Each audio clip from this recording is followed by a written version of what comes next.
like there's little tips and tricks that can kind of reset myself throughout the day, because we're in a business where things are constantly changing. As I mentioned to you before, today has been a shit show, and that's totally fine because it happens and it's going to work its way out, and it always does. Welcome to this week's episode of Hey Homegirl.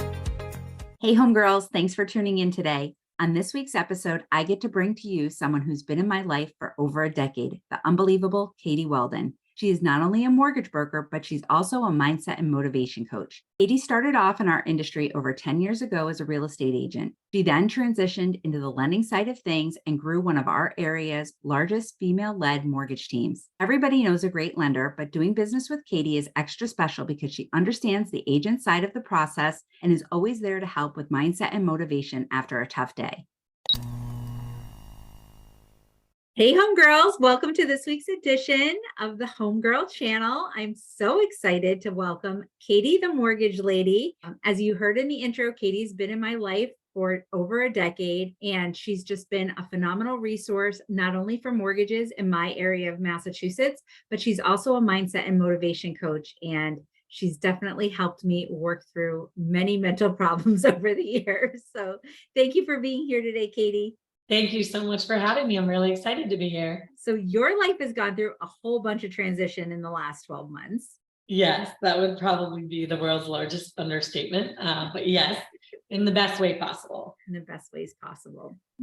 So give us a little history a little background on yourself. Yeah, I'd love to. So I've been in the mortgage industry for about 10 years now. And through my time doing mortgages, I started hiring different coaches to help me be a little bit more successful and learn how other people were successful and kind of emulate what they're doing. And I got really interested in the mindset work and just how our brains comprehend things and what our thoughts do in terms of our success, and how it sometimes can limit us and sometimes helps us get to the next level. And so I did a lot of training related to that and realized how much I could help people, especially in the real estate industry, utilize this information to have more success in their business. I think if we even go back before that, one of the reasons why I fell in love with you as a lender is because you were a real estate agent before that. Yes. And you grew up in a real estate family. Yeah, my dad's been a realtor since 2000. It might have been a little bit earlier than that, but I know it's been over 20 years. And, he was always very kind of go with the flow. And he didn't really have a team support as far as a lender he works with, or an insurance agent, or, he had an attorney he worked with here and there, but he didn't really control the transaction. And so that was one thing I noticed about him, is he left a lot kind of up to chance. And so I vowed to, when I was in real estate, to really control as much as I could to make the process as seamless for my clients. And the reason I kind of struggled in real estate at first was I had other jobs. So I was kind of doing real estate. I was working in a restaurant. I worked for Xerox, and I was doing all these things, but I never really committed to one. And I got the opportunity to join a bank as a lender. And I was like, this is amazing. It takes all the skills that I love, the hospitality part of restaurants and working with clients, the real estate part of being an agent, and then the sales part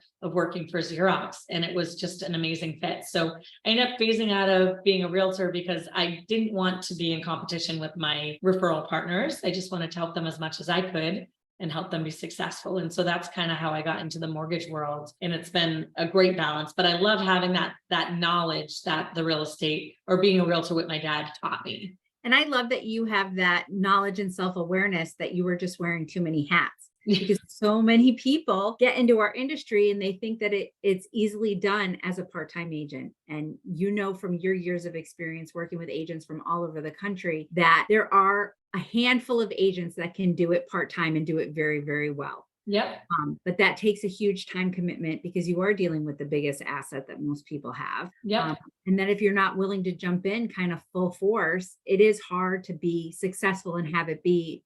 Absolutely. And what I tell a lot of part-time agents who are doing both is you have to look at it as another full-time job. Because if you look at it as a part-time job where you're just doing it willy-nilly, you're not going to see that success. You have to be really clear about when you're working on each job. You have to be clear about what the backup plan is if your client wants to see something when you're at the other job, and having that coverage. And so I definitely think there's ways to be successful as a part-time agent, but you have to really approach it from a different direction.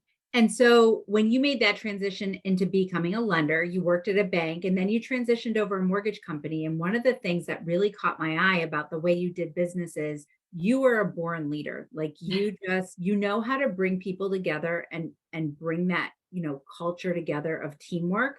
And you scaled a team pretty quickly in your area of the mortgage industry that was Yes. very successful.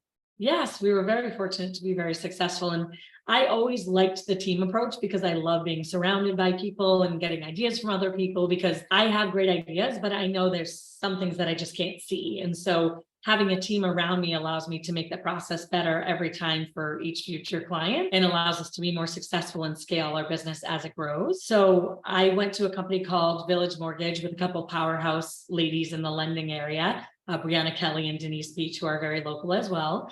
And their support just showed me kind of what was possible for our industry and how much I could really do. And then I started adding the team members and just being more of a resource for my clients and for my partners.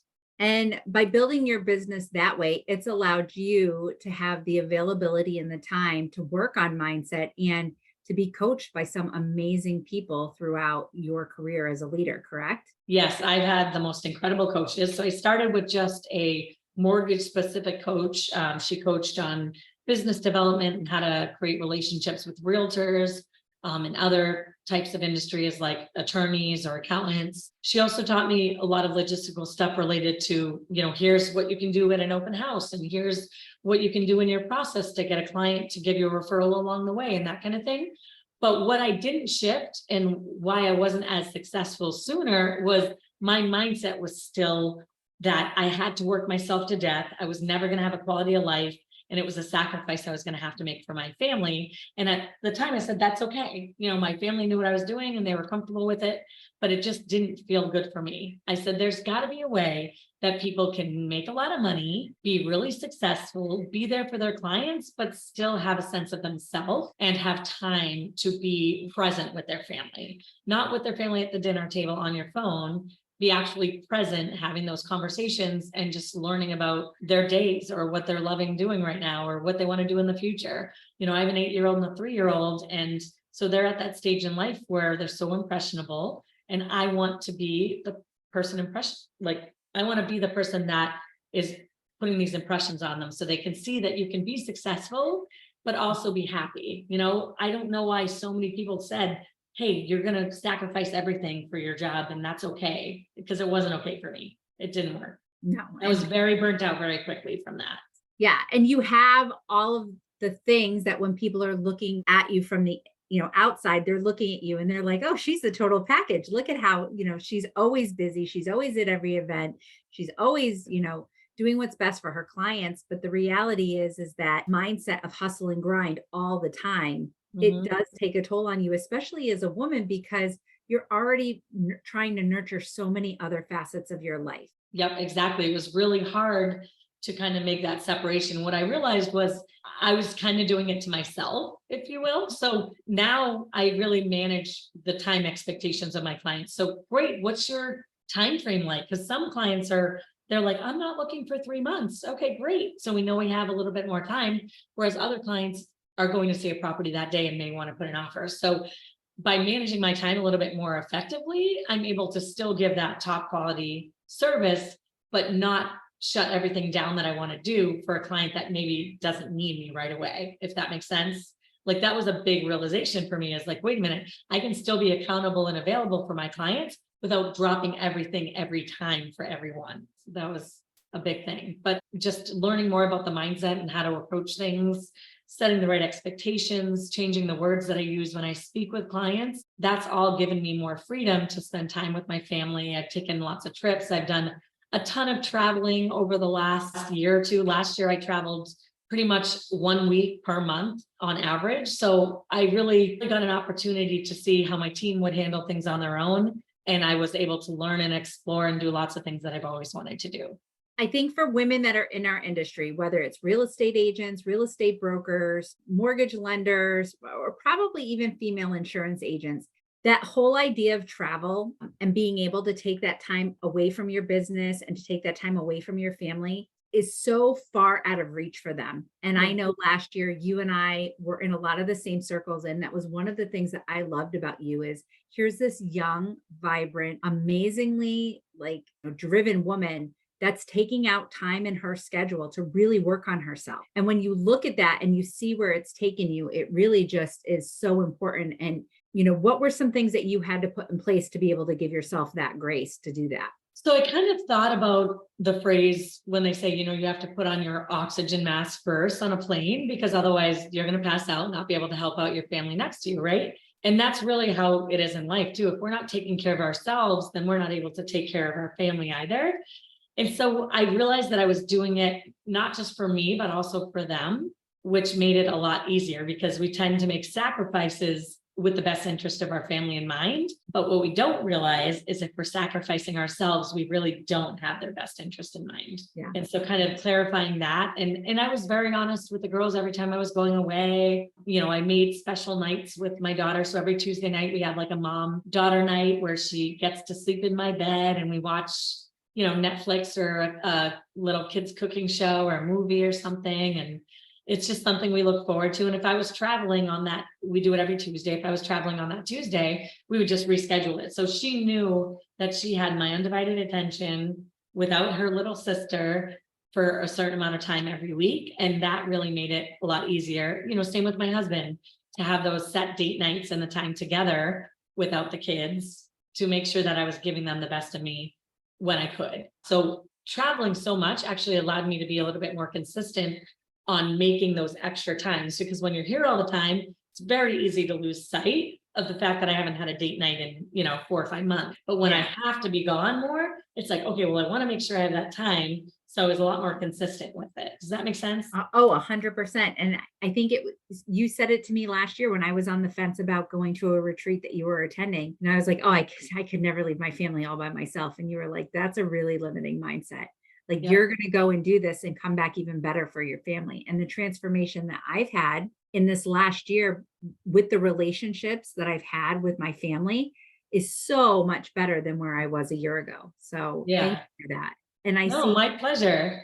Yeah. There are just so many females in our industry that think that they need to control all their transactions, or they need to control their brokerages, or they need to control their clients.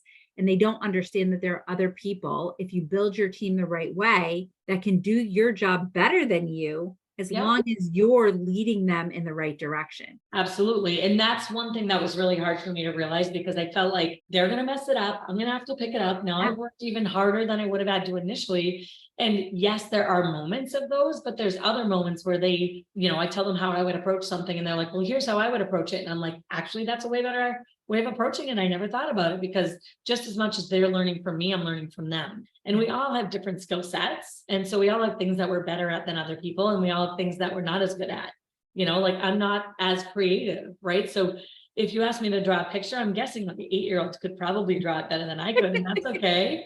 I still draw the same way, I think, since I was 8. You have that signature face you do. And so I realized that, yes, I'm amazing at what I do, but other people have strengths that I don't have. And so I have to capitalize on that and, give my clients the best team behind them. Oh, so good. Yeah. So thank you for listening to today's episode. We're not quite finished yet, but as the homegirl of your hometown, I would love to pass the mic to you so that you can share your story and some of your secrets with the homegirl community. To apply, please go to howtobeahomegirl.com in the show notes.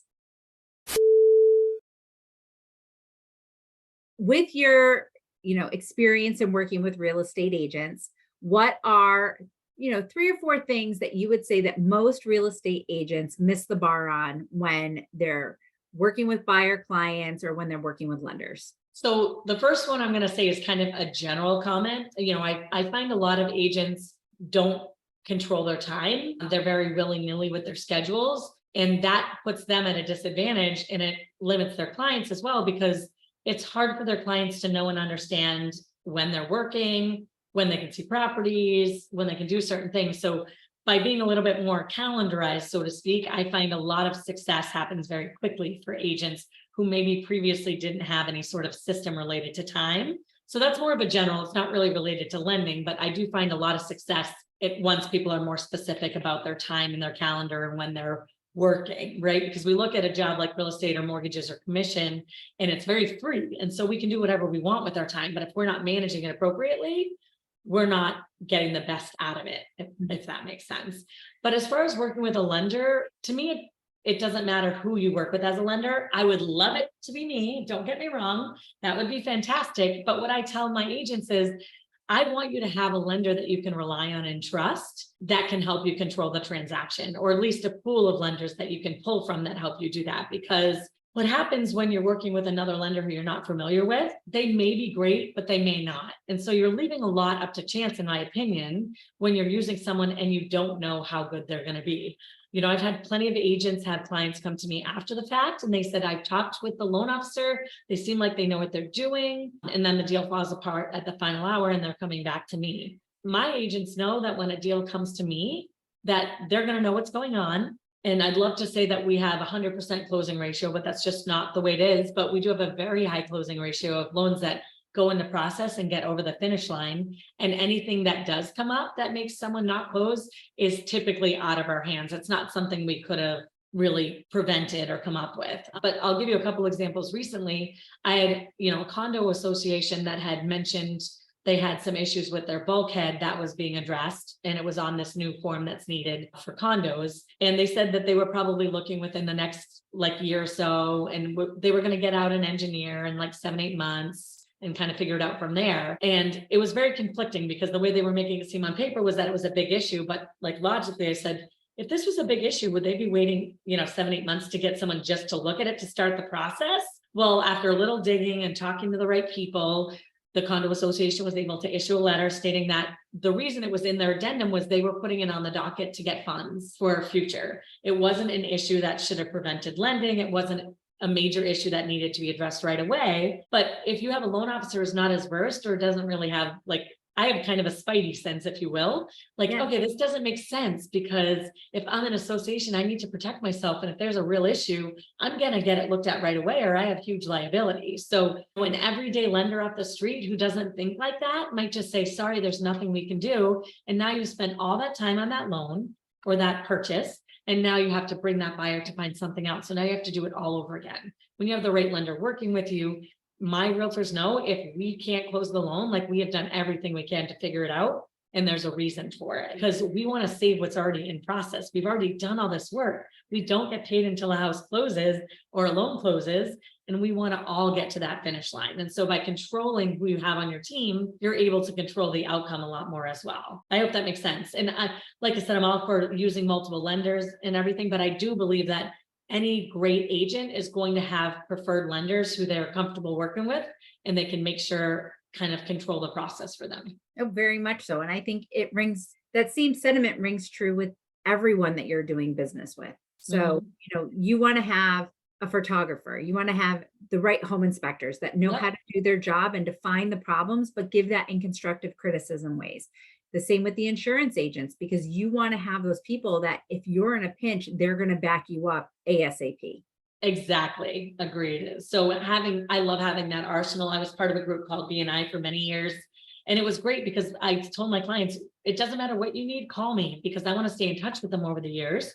And so I don't care if they need a contractor or a roofer or a plumber or, a real estate agent or an insurance agent. I want to be their catch-all for anything that they need that could come up. And that's really helped me build future relationships with my clients. It's helped realtors stay in contact with their clients as well. So there's just so many benefits to having preferred partners that can help you do your job better. The other thing I see all the time, and it drives me crazy, is agents who are trying to get too involved in the process. And they ask questions like, well, what's the debt to income? And what are our other loan options? I'm the expert and I need you to trust that I've looked at the other options. If there's a property that comes up and maybe it doesn't meet certain requirements, to say, hey, could you run numbers on this? Is there any way they can go conventional on it? Because this property won't go FHA. I understand that and I want to work with you. But I have other ones who just say, did you look at conventional? Is there a reason we're not going? What's their debt to income?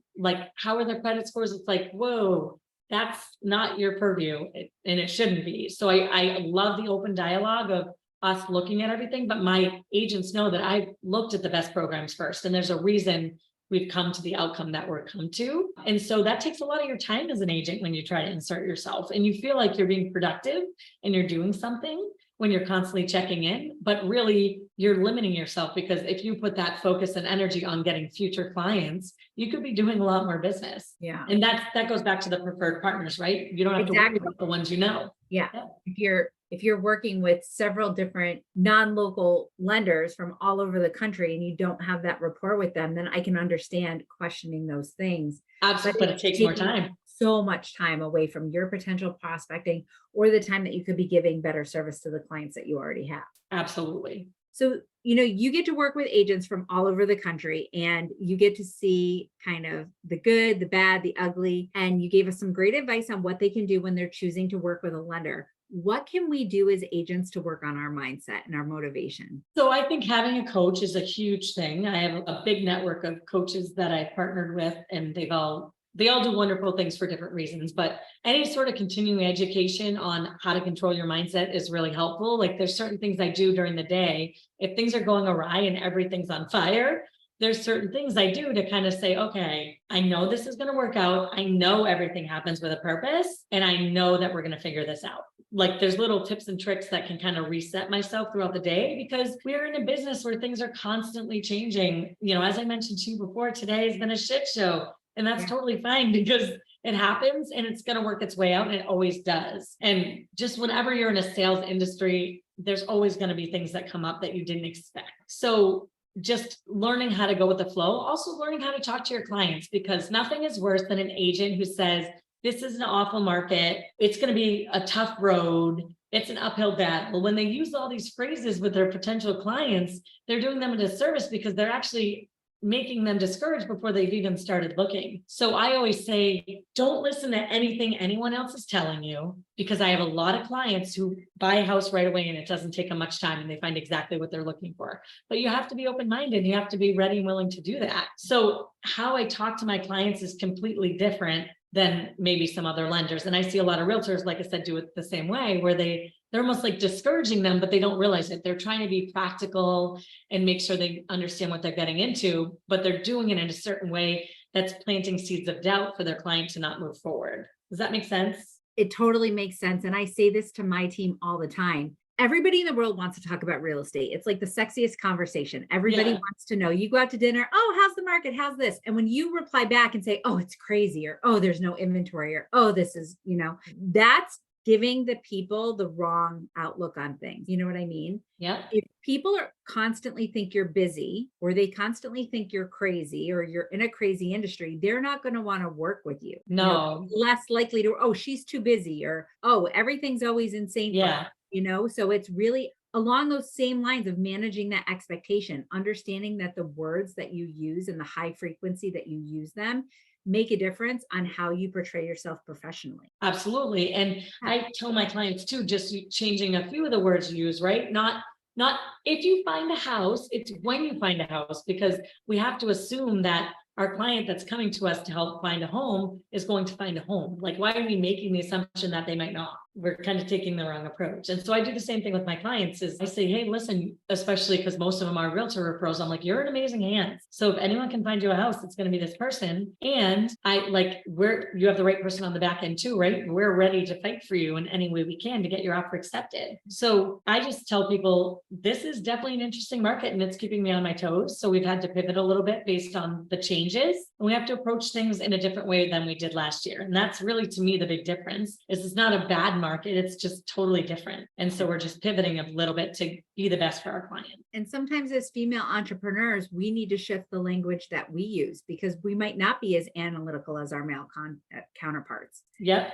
So shifting words like I feel and I think into the data or the market, I think can kind of help shift your business in a more professional way too. Yeah. And when it comes to real estate partners or even myself, I also think it's really important just to be confident in what you're providing. So I don't give my clients 100 options to choose from, because I'm the expert. Mm-hmm. So I talk to them and I say, listen, based on what you're telling me, how long you're going to be in the home, what your goals are, how much money you're coming up with, what your monthly payment budget is, here's what I recommend.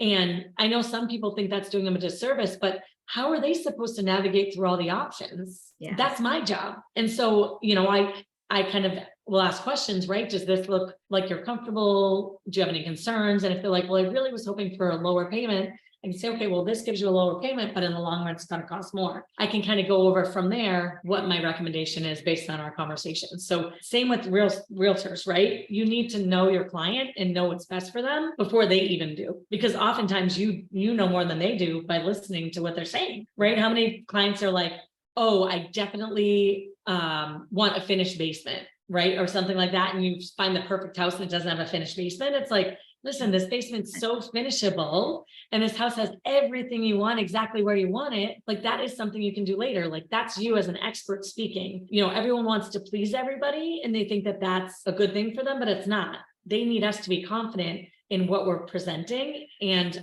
our take on what they really need, because we hear it more than they do, right?